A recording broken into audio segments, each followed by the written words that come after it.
Good morning. Good morning Priya. Good morning Khushi. Good morning Apoorva. Good morning Neha.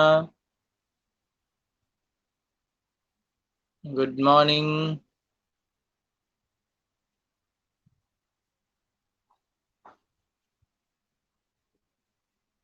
Good morning Rakesh. Good morning Raksha. Good morning Vikas. Good morning Sudhir. Very good morning to you all sweet students.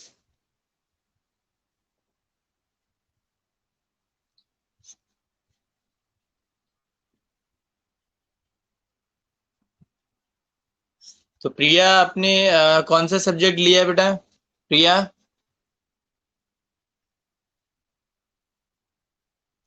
Eco या IP? प्रिया,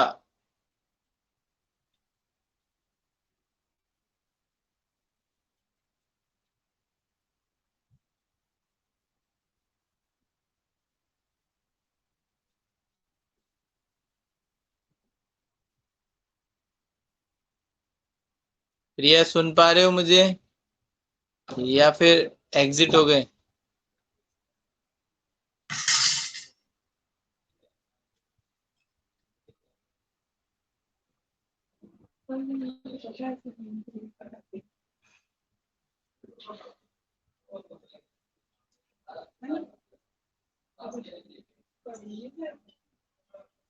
चलिए आगे हम start करते हैं। Last हमारा जो topic जो हमने करवाया था वो बताइए फटाफट से, कौन सा करवाया था?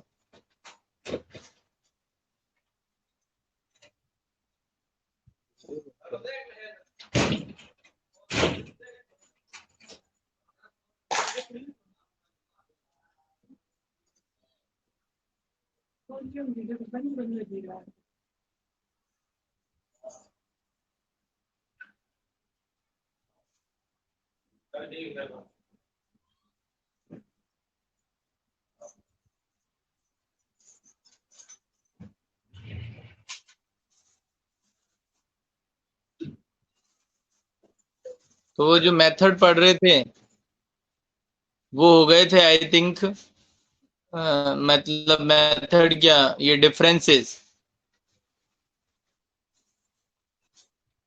Very good.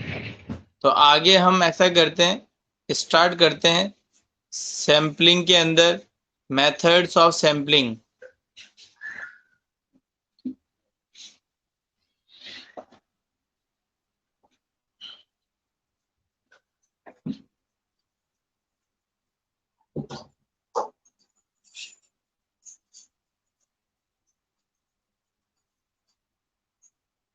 तो ये भी मैंने डिफरेंस जो है वो करवा दिया था। तो अब इसमें हम आगे बात करते हैं सैम्पलिंग के जो मेथड्स हैं। Very good. सैम्पलिंग के जो मेथड्स हैं उसको हम स्टडी कर रहे हैं। तो आप सभी लोग लिखिए, सभी लोग लिखना स्टार्ट कर दीजिए। Different type of sampling method. Different type of sampling method लिखिए।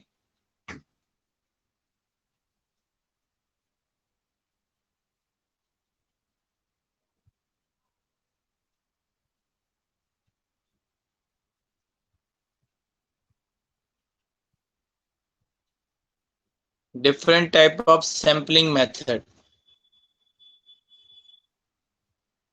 तो इसके अलग अलग दो टाइप्स हैं, ठीक है? तो उनको हम देखते हैं। पहला हो गया आपका, लिखिए इसके अंदर, random sampling method. Random sampling method.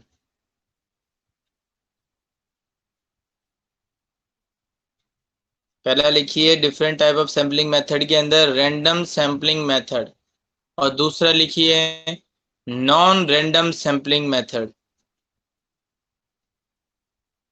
Non random sampling method.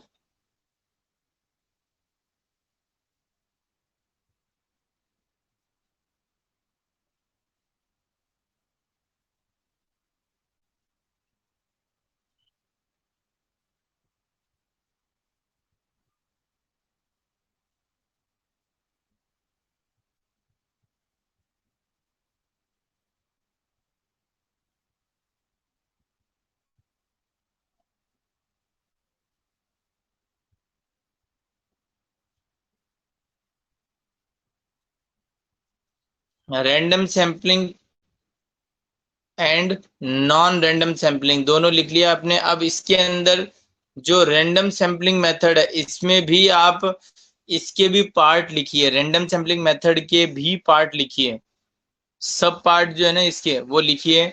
सबसे पहला है सिस्टमैटिक सैम्पलिंग, पहला लिखिए सिस्टमैटिक सैम्पलिंग।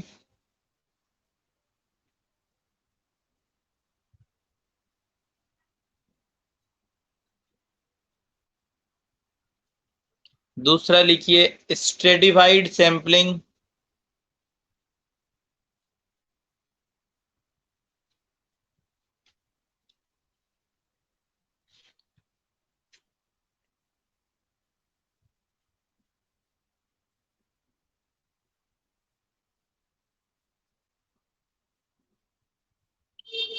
और तीसरा लिखिए cluster sampling, cluster sampling, CLUSTER, cluster sampling. Second आपने लिखा होगा stratified sampling, STRATIFIED, stratified sampling.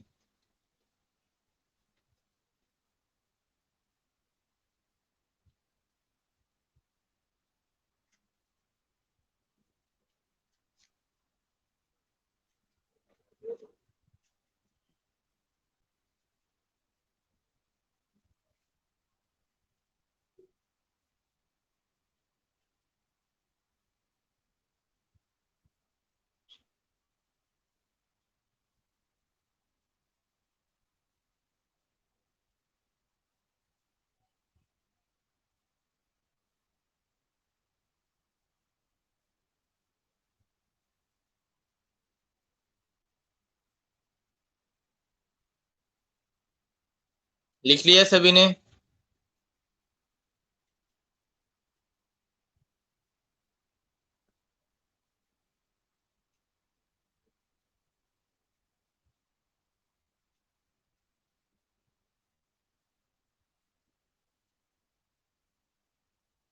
चलिए, तो अब हम सबसे पहले स्टार्ट करते हैं रैंडम सैम्पलिंग। इसके अंदर हम क्या करते हैं, स्टार्ट करते हैं रैंडम सैम्पलिंग।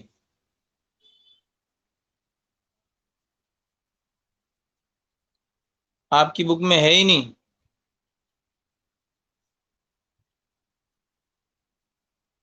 तो बेटा आपकी बुक में नहीं है तो आप लिख लो अभी। तो वैसे तो इस बुक के अंदर दिया ये है क्या आपकी बुक, ये वाली है क्या? देखिए,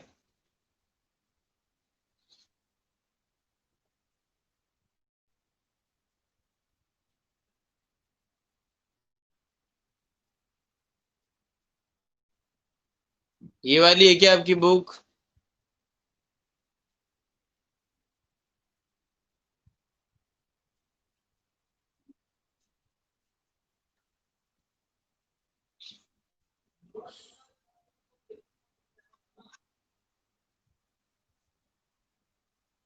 कोई बात नहीं बेटा। अब देखिए, अगर इसमें आपको ज्यादा नहीं दिया हुआ,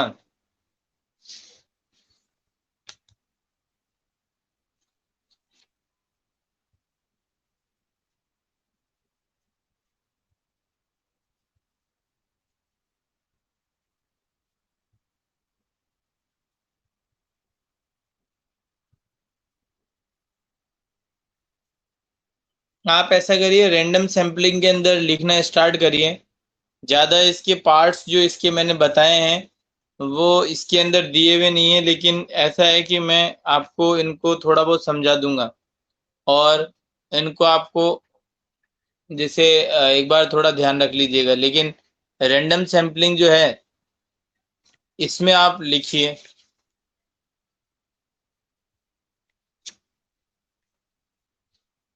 देखिए देखिए सेकंड जो आपका पैराग्राफ है ना, सेकंड पैराग्राफ है, देखिए रैंडम सैम्पलिंग के अंदर पेज नंबर 16 पर है। जिसके पास भी ये बुक है तो वो देखिए, और नहीं है तो मैं आपको लिखवा रहा हूँ, आप लिख भी लीजिए। तो आप देखिए सेकंड पैराग्राफ के अंदर इन रैंडम सैम्पलिंग ऐसे लिखो, इन random sampling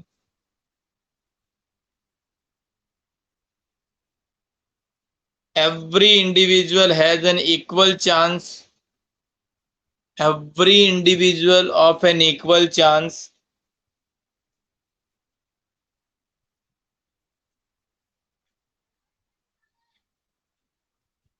every individual of an equal chance of being selected, of being selected.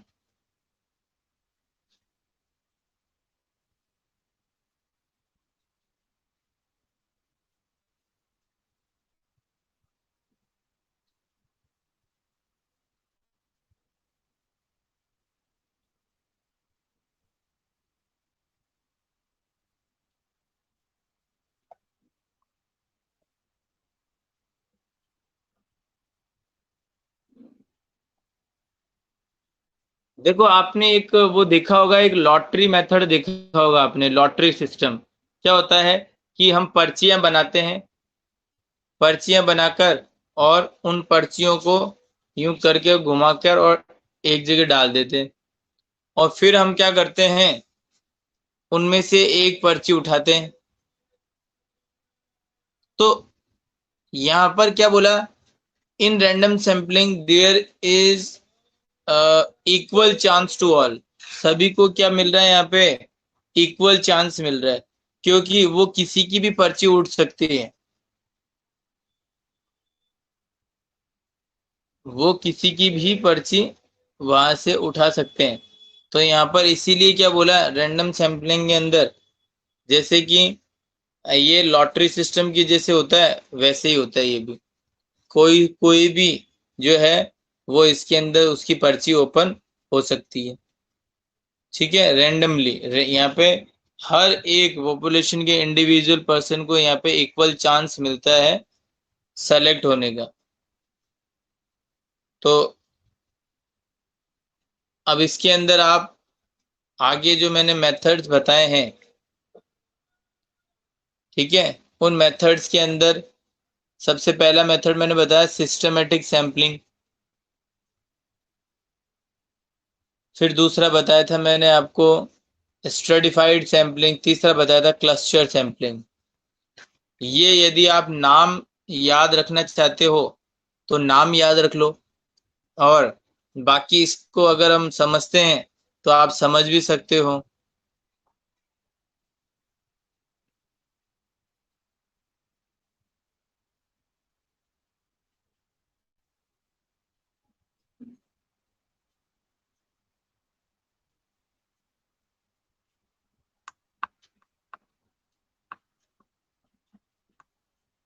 अब देखिए,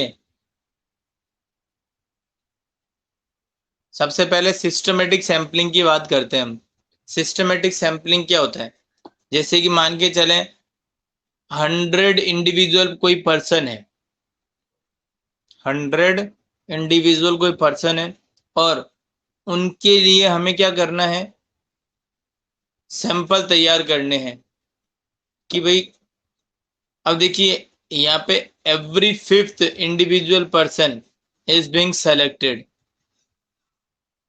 तो हमने 4 को पहले छोड़ दिया और फिफ्थ नंबर को हमने सेलेक्ट कर लिया, और उसकी उससे सारी इंफॉर्मेशन ले ली, और फिर उसके बाद में फिफ्थ फिफ्थ के बाद में 6 7 8 9 ये 4 छोड़ दिए और फिर 10th नंबर वाले से ले ली। तो एक सिस्टमेटिक वे चल रहा है।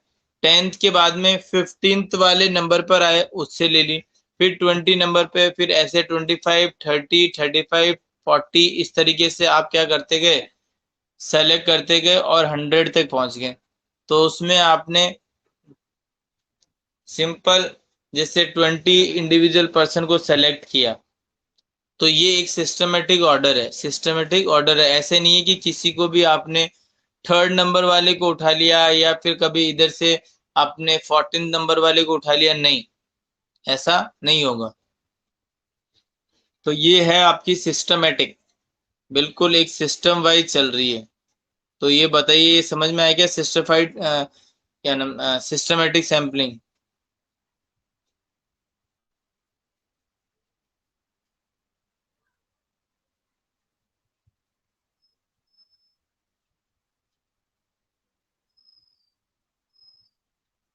Very good.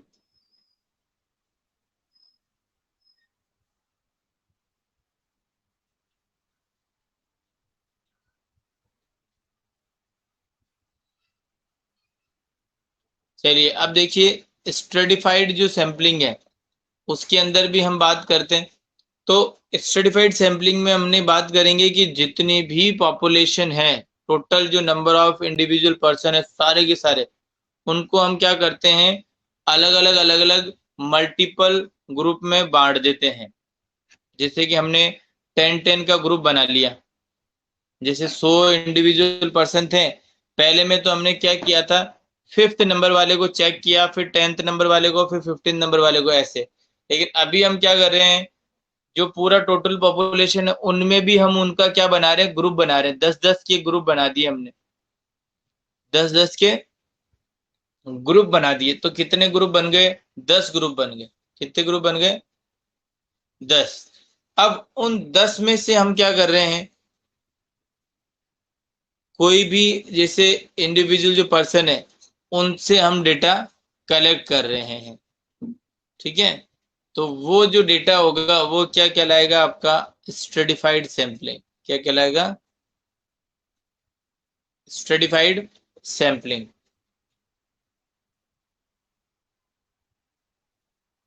तो श्री बेटा, अभी जैसे मैंने बात करी है कि सिस्टमेटिक सैंपलिंग में तो क्या है, 100% है पूरे टोटल, और हमें उनसे डेटा कलेक्ट करना है। उनसे किस तरीके से डेटा कलेक्ट करेंगे, तो हम अगर देखिए, पहला पांचवा जो इंडिविजुअल पर्सन है उससे डेटा कलेक्ट करेंगे, फिर every fifth item, every fifth term, every fifth number. तो फिफ्थ नंबर के बाद में फिर 10th नंबर आता है, 5 के बाद में। और फिर 10th के बाद में 15th आता है, 15th के बाद में 20 आता है, 20 के बाद में 25 आता है। मतलब हम ये वाले सेलेक्टेड डेटा है ना वो उठा रहे हैं, और फिर वहां से अपना कंक्लूजन ड्रॉन कर रहे हैं। तो उस केस में हम ये बोल सकते हैं कि जो फिफ्थ नंबर का जो डेटा है वो आपका 10th नंबर का डेटा, फिर 15 नंबर का डेटा, तो एक सिस्टमेटिक वे चल रहा है। मतलब आपने ऐसे नहीं किया कि थर्ड नंबर का भी उठा लिया है, या फिर 8th नंबर का उठा लिया, या फिर कभी इधर से आए तो 13 नंबर का उठा लिया, ऐसे नहीं। आपने क्या किया है, बिल्कुल गैप जो है ना बीच में वो बिल्कुल सेम रखा है। और 5 के बाद में 5, फिर 5, फिर 5, फिर 5, फिर 5, ऐसे। तो ये एक सिस्टमेटिक तरीका हो गया। तो इसलिए इसको क्या बोला हमने, सिस्टमेटिक सैंपलिंग। और दूसरा जैसे मैंने बताया स्ट्रेटिफाइड सैंपलिंग। तो पहले आप बताइए, ये समझ में आया आपको।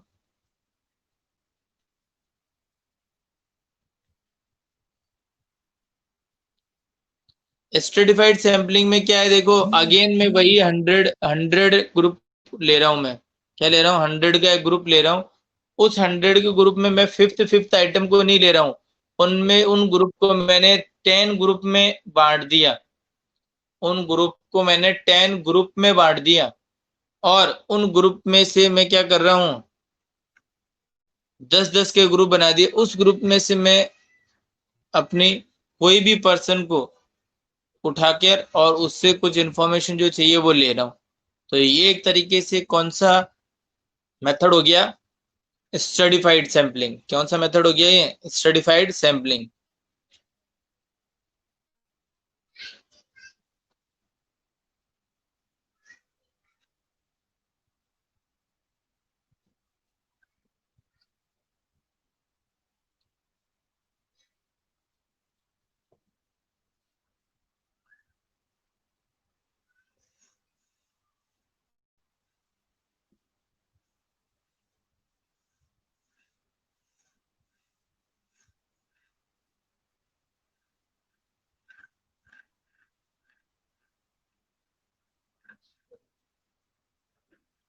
नहीं नहीं, अलग अलग पर्सन से, कोई जरूरी नहीं है उस ग्रुप के अंदर केवल एक पर्सन से लेगा। उसमें से मान के चलिए कोई भी 3 पर्सन ले लिए, उस ग्रुप में मान लीजिए कोई भी 3 पर्सन ले लिए उनसे। फिर नेक्स्ट ग्रुप जो है 10 का, उससे कोई भी 3 पर्सन को ले लिया। तो इस तरीके से वो हम डेटा को कलेक्ट कर सकते हैं।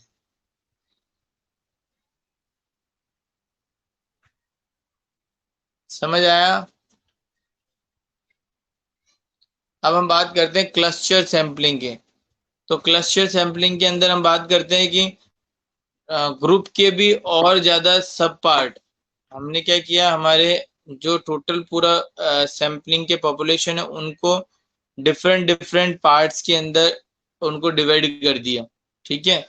और फिर उसके बाद में वहां से हम क्या कर रहे हैं, डेटा को कलेक्ट कर रहे हैं, सैंपल तैयार कर रहे हैं। तो उसको अगर मैं बात करूं कि किस तरीके से उसको डिवाइड करेंगे, तो देखिए सैंपल्स को हम क्या करते हैं, मल्टीपल टाइम के अंदर बहुत ही छोटे छोटे स्मॉल, जैसे आपको एक एग्जांपल दूंगा तो समझ में आ जाएगा। आप डिपार्टमेंट स्टोर, जैसे कोई भी मॉल में गए, मॉल में गए तो मॉल में जाते हो तो आपने देखा होगा कि आप केवल हर एक, जैसे इतना सारा पूरा साइज है, इतना बड़ा एरिया है, तो उस एरिया के अंदर क्या क्या होता है, अगर आप सामान को जचा कर नहीं रखोगे या फिर बिल्कुल सिस्टमेटिक तरीके से नहीं रखोगे, तो फिर वो आपके लिए बहुत बड़ी परेशानी खड़ी हो जाएगी। तो आपने देखा होगा बड़े बड़े जो मॉल्स होते हैं उसके अंदर वो किस तरीके से इस अपने एरिया को डिवाइड करके रखते हैं, मल्टीपल पार्ट्स में डिवाइड करके रखते हैं। तो वो कैसे, जैसे कि क्लोथ है, क्लोथ एक अलग उसका सेगमेंट हो जाएगा, क्लोथ में भी उसके सब पार्ट में आ जाएंगे क्या, जेंट्स के अलग हो जाएंगे और लेडीज के अलग हो जाएंगे और किड्स के अलग हो जाएंगे। और कोई भी, जैसे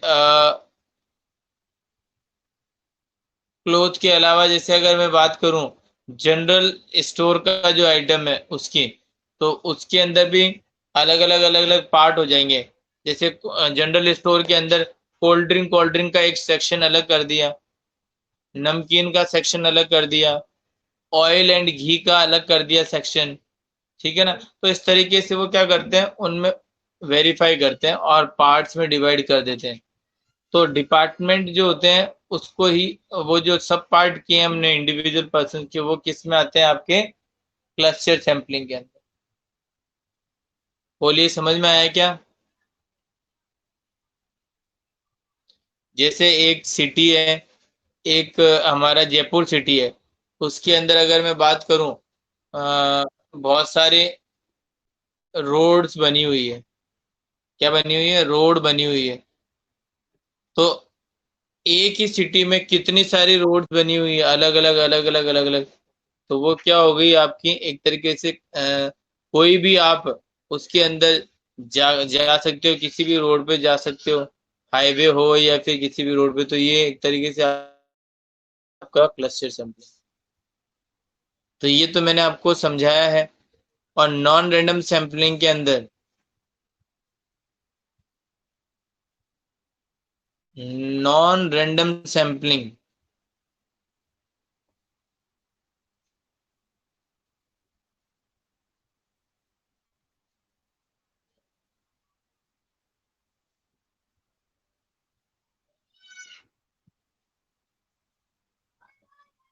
नॉन रैंडम सैंपलिंग के अंदर पार्ट्स आपने लिखे क्या,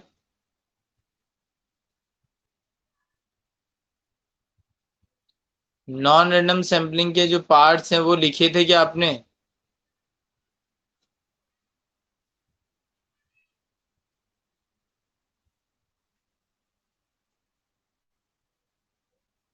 तो नॉन रैंडम सैंपलिंग के भी सब पार्ट लिखो आप।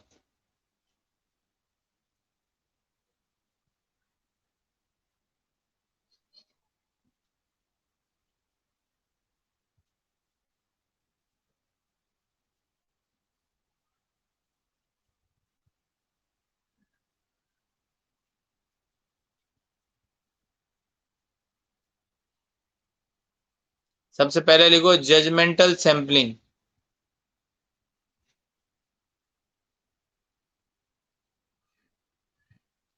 जजमेंटल सैंपलिंग या फिर जजमेंट सैंपलिंग ऐसे भी लिख सकते हो। सेकंड इसके अंदर आप लिखो quota sampling, QUOTA, quota sampling.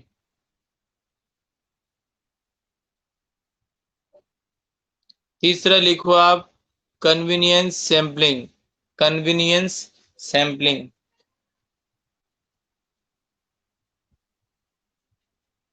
तो पहला जजमेंट सैम्पलिंग, दूसरा कोटा सैम्पलिंग और तीसरा कन्वीनियंस सैम्पलिंग। ये तीन आपके क्या हैं, इसके पार्ट्स और हैं। लिख लिया क्या सभी ने?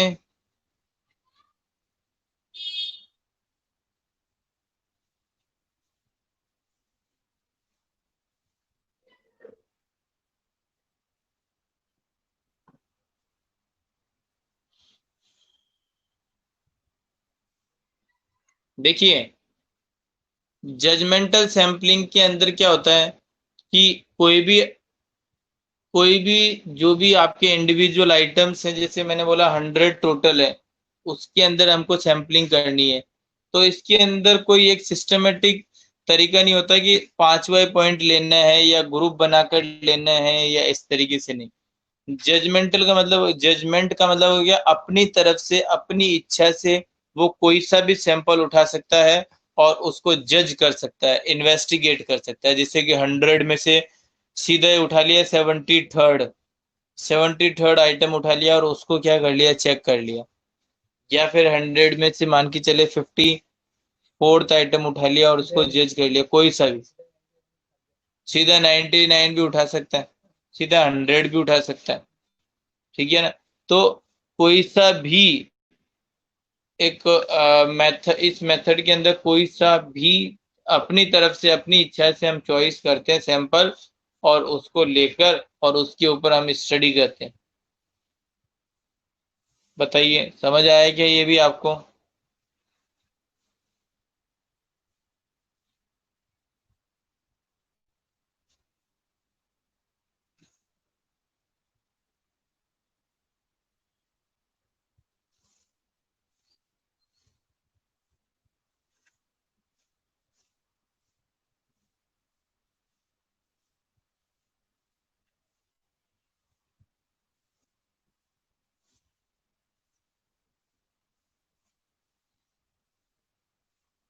क्यों समझ क्यों नहीं आ रहा बेटा अपूर्वा? अभी तक हमने कुछ भी नहीं किया, सैम्पलिंग के मेथड्स पढ़ रहे हैं।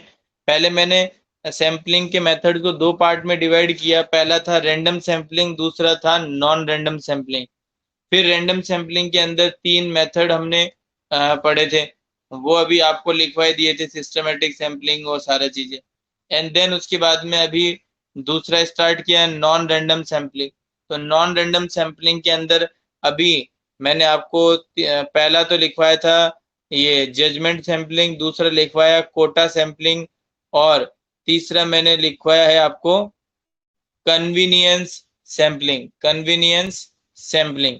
ये चीजें लिखवाई है।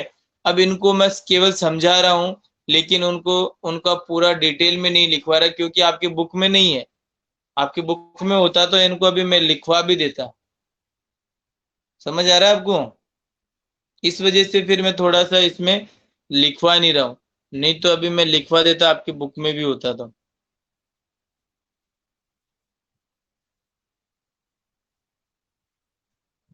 बोलिए बेटा अपूर्वा।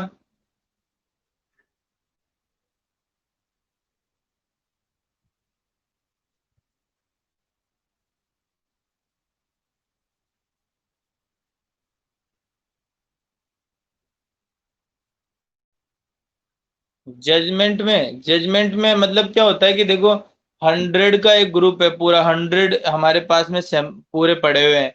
100 इंडिविजुअल अलग अलग हमारे पास में पर्सन है। अब उनसे हमको डेटा कलेक्ट करना है, मान के चलिए।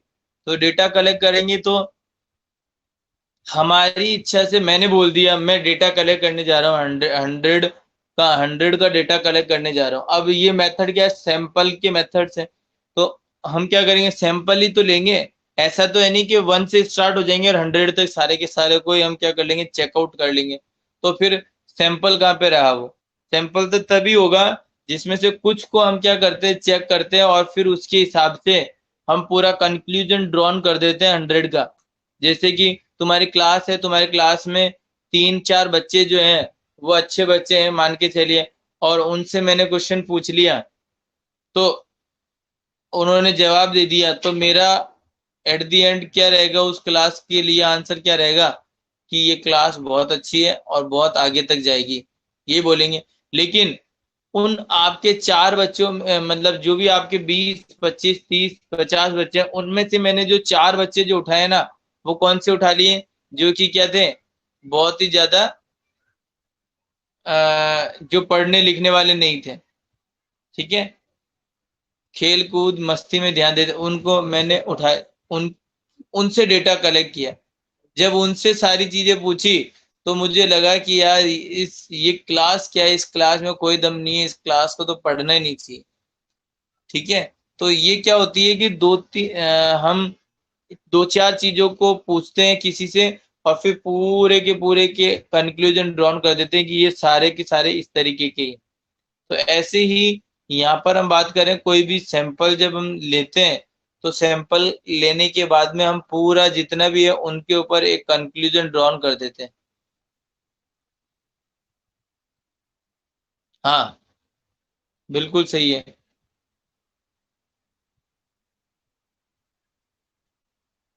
बोलिए, समझ आया क्या अब आपको?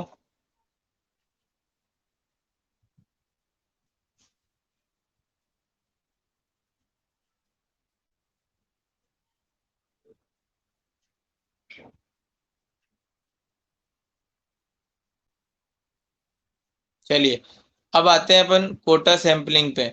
तो कोटा सैंपलिंग का मतलब हो गया, कोटा का मतलब हो गया ग्रुप। हम क्या करते हैं, अगेन हमारे जो 100 आइटम्स हैं उनमें उनको हमने 100 पॉपुलेशन के इंडिविजुअल पर्सन है मान के चलिए, उनमें से हमने क्या कर दिया, उनमें एक ग्रुप में डिवाइड कर दिया उन सभी को। कोटा का मतलब होता है एक तरीके से ग्रुप। उनको क्या कर दिया, ग्रुप में डिवाइड कर दिया, फिर उन्हीं ग्रुप को भी सब पार्ट्स में डिवाइड कर दिया। सब पार्ट मतलब उन्हीं के भी पार्ट हमने उसको डिवाइड कर दिए। और फिर उसके बाद में हमने क्या किया, हर एक जो पार्ट है उसमें कुछ आइटम्स को सेलेक्ट किया और वहां से डेटा को कलेक्ट किया। बोलिए, समझ में आ रहा है?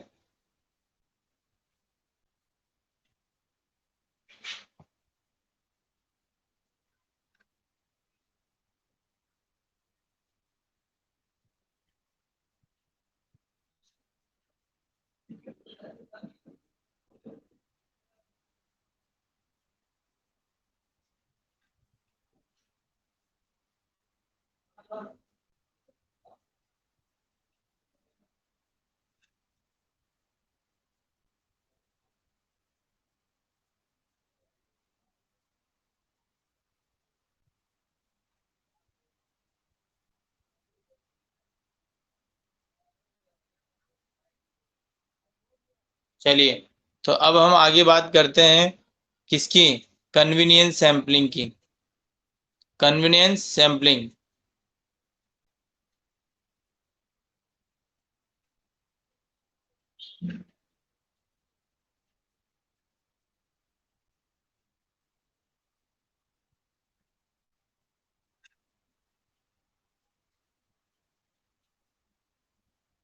तो अब हम क्या कर रहे हैं, कन्वीनियंस सैम्पलिंग के अंदर आप देखिए कि एक इन्वेस्टिगेटर जब भी कोई डेटा को कलेक्ट करता है तो वो क्या करता है, एक अलग से सैंपल तैयार करता है और अकॉर्डिंग टू डेट वो एक स्पेशल अटेंडेंस देता है अपने कन्वीनियंस के अकॉर्डिंग।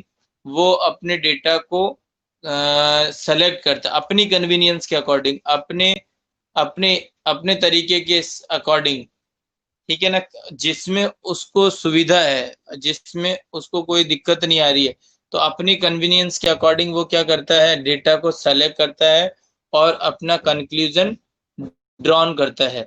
तो इसमें जैसे एग्जांपल के लिए बोल रखा है, कोई भी एवरेज हाइट जैसे पता करनी है, तो आप क्या करते हो, एक पर्टिकुलर स्टेट है उसको ले लिया आपने और उसमें सभी की हाइट आपने क्या कर दी, चेक कर ली। तो फिर वो क्या हो गया, आपका एक कन्वीनियंस हो गया। जैसे कि आपके पास में कोई जैसे आप दिल्ली में रहते हैं, तो आप दिल्ली दिल्ली के एरिया में ही क्या कर रहे हो, एवरेज हाइट पता कर रहे हो। तो वो दिल्ली में आपके लिए वो डेटा कलेक्ट करना क्या कन्वीनियंस है। जबकि दूसरे स्टेट में जाओगे तो फिर वो आपके लिए थोड़ा ज्यादा मुश्किल हो जाएगा कि आपको वहां जाना पड़ेगा और ये सारी चीजें, ठीक है। तो इस तरीके से आप क्या कर सकते हो, डेटा को कलेक्ट कर सकते हो। बोलिए, कोई दिक्कत?